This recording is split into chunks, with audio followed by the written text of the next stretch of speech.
drive it away, and remember the last end. Forget it not, for there is no turning again. Thou shalt not do him good, but hurt thyself. You don't want to be heavy in your heart from what Esau tells you, what you can't do, and he try to put afflictions on you. He try to make you feel bad. He try to make you feel guilty, right? Because Esau in the workplace, they'll say, look, they kind of get on you sometimes. Every blue moon, they might try to make you feel bad. You can't work the Sabbath day. We really needed you, right? They kind of shake their head. They make it seem like you're about to lose your job. They say, oh, you can't do birthdays? Sign a birthday card. Look, don't let that get to you, right? You can't let these devils get to you. You got it. Oh, jump down to verse 24. Verse 24. So, like, y'all got a minute to know your nationality? Yeah, you do. You got a minute. You got a minute. You got a minute. Come on. Yeah, you do. Everything closed. Our people just love to sin. You got it. Sirach 38, verse 24. The wisdom of a learned man cometh by opportunity of leisure, and he that hath little business shall become wise. If you're not so preoccupied in your work, in a world, and you always giving your mind into it, as opposed to the Lord, you ain't gonna make it.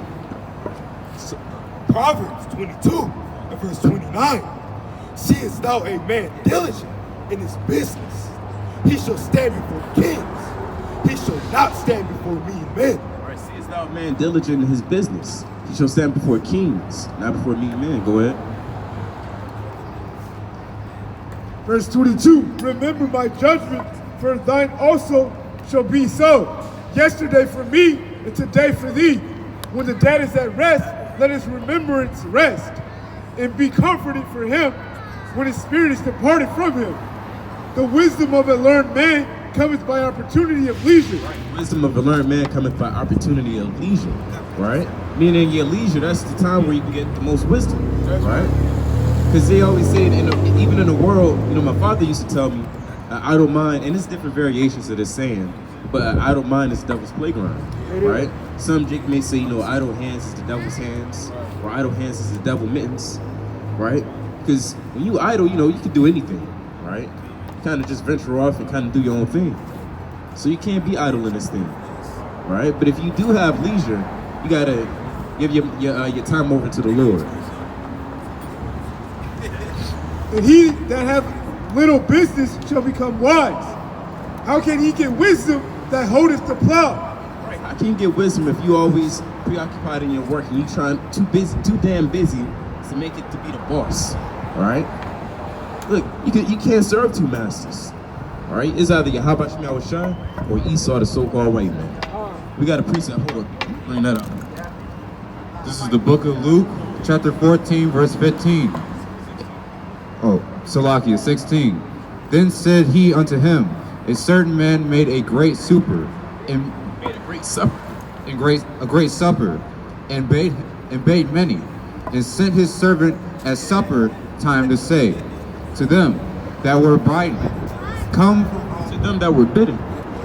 that were bidden, come, from all things are now ready. And they all with one consent began to make excuse. The first said unto him, I have brought a piece of ground, and I must needs go and see. Right? These are men that's occupied in the world, right? These are men that's occupied in their work, right? Oh, I got shit to do, right? I gotta go see about this land. I gotta go see about this money, and that's what Jake do all up and down the street. Oh, I'll be back. I gotta do something. I gotta handle some business. Need to go and see. I pray thee, have me excused. Right, I pray thee, have me excused. Hold up, brother. I come back later. Lord willing, I'll be back. We hear it all. And another said, I have brought 5 yoke of oxen, and I go to prove them. Right. His talk is of bullets. You go back to it. Sirach 38 and 24, I think. Sirach 38 and 24.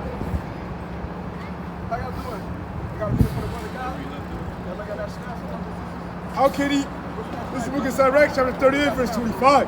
How can he get wisdom that holdeth the plow, and that glorieth in the goad, that driveth oxen, and is occupied in their labors, whose talk is of the bullocks. He giveth his mind to make furrows, and is diligent to give the kind fodder.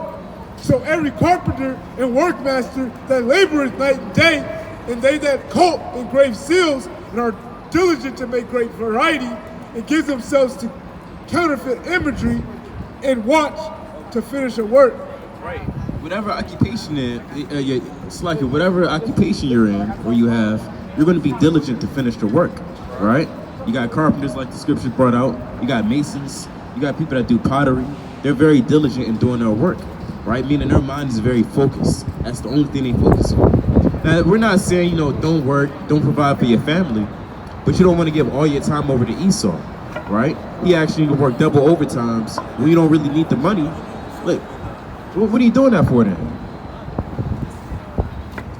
Verse 28, the smith also sitting by the anvil, and considering the iron work, the vapor of the fire wasteth his flesh, and he fighteth with the heat of the furnace. The noise of the hammer and the anvil is ever in his ears, and his eyes look still upon the pattern of the thing that he maketh. Right, so when you're doing that type of work, you're an ironsmith or a blacksmith, really, you got to be very focused and diligent, right? You can't let nothing, deter you from doing what you're doing. Yeah, going to miss. When we're doing this work, we're very diligent and we're very careful. We make sure we know what we're doing. We got to be technical in your work, right? This is a craft. He setteth his mind to finish his work, and watcheth to polish it perfectly. So doth the potter, sitting at his work, and turning the wheel about with his feet, who is always carefully set at his work. That's right, and when we're doing breakdowns and videos and reading, we're very careful and diligent. We're real meticulous, right, when it comes to this. Because this is nothing to play around with, right? Brother, souls is on the line, your soul is on the line, right? Go ahead. And maketh all his work by number. He fashioneth the clay with his arm, and boweth down his strength before his feet. God! He applies himself to lead it over, and he's diligent to make clean the furnace. Yeah, Jake's so damn busy, making anybody a living sacrifice for Esau, but they don't want to do it for the Heavenly Father. No. Yeah, brother, I talked to a brother, he said he was I can't remember, something pertaining to ironsmith or something, I can't remember. But he said he had the, what's that thing you mess with the metals? Welding? A welder. Yeah, he was a welder. And he said he was welding one day and pieces of hot iron just falling on his flesh, kind of melting his flesh, kind of burning him up. Yeah, so you got to deal with it. But then Jake don't want to come out and do the work. You have hot iron searing your flesh, but doing the work is too much. Come on now. It's too cold, it's too cold. Hold that, go to Proverbs 20 and 4. Jake says it's too cold. Proverbs 20. Verse 4. The sluggard will not plow by reason of the cold. Right, the sluggard will not plow by reason of the cold. Right? I said, a lazy man not gonna work in the cold, it's too cold, man. I don't wanna do it. Now you'll go to work for Esau and he say step outside for 10 minutes, you'll do it. You ain't gonna say nothing, you'll do it. You'll do it. I got a precept. Come. Proverbs 21 and 25. Proverbs 21 and 25. Proverbs 21 and verse 25. The desire of the slothful killeth him, for his hands refuse to labor. Right, if your hands refuse to labor, you don't want to touch the plow. The spiritual plow doing the work. Right? It says hands refuse to labor. Hey, you know what that is? Go to Sirach 7 to 15. He said, I refuse to labor. I wish I would hear Jake say, I refuse to labor. Brother, I don't want to. If my head hurt, so what? So what, man? Your hair hurts at work, right? You pop an aspirin. Go ahead. Sirach 7 and 15. Sirach 7 and verse 15. Hate not labor's work. Hate not labor's work. That's plain. Go ahead. Neither husbandry. Neither husbandry, right? Which the Most High have ordained. Right, which the Most High has ordained. Right, that's showing you that the Lord isn't really talking about a physical harvest, you going out in the field. He's talking about doing his work, right, in the truth. God. verse 31. Sirach 38, verse 31. It reads, all these trust to their hands, and every one is wise in his work. Without these cannot a city be inhabited, and they shall not dwell where they will, nor go up and down. They shall not be sought for in public council, nor sit high in the congregation. They shall not sit on the judge's seat, nor understand the sentence of judgment. They cannot declare justice in judgment, and they shall not be found where parables are spoken. That's right, they're gonna be niggas, man. But they will maintain the state of the world. And you got a lot of Israelites, they maintaining the state of the world. You got certain brothers that make shoelaces, book covers. These are actual brothers' jobs, selling drugs, right? What else brothers doing, you know, make phones. Brothers have, you know, different type of strange jobs. Yeah, playing sports. Making pillows. Exercising, waking up at a certain time, you know, playing sports, and you give diligence to that work, your craft. Yeah, you're real careful. You don't want to mess up when you get it fired. You get in trouble. Right? You got certain jakes, they make pillows. You got certain jakes that make glasses. Make glasses for a Experts in living. making glasses. They make You got glasses. certain jakes that make watches. Yeah. You know, the mechanics of the Yeah. watch, you know, the intricacies of the watch. At a certain point, my father, you know, he told me he had a job in his life where he had to make the nozzles for the spray. He had to do that all day. So Jake just maintaining the state of the world because people need those nozzles. I got you. I got you. Was I doing that? No.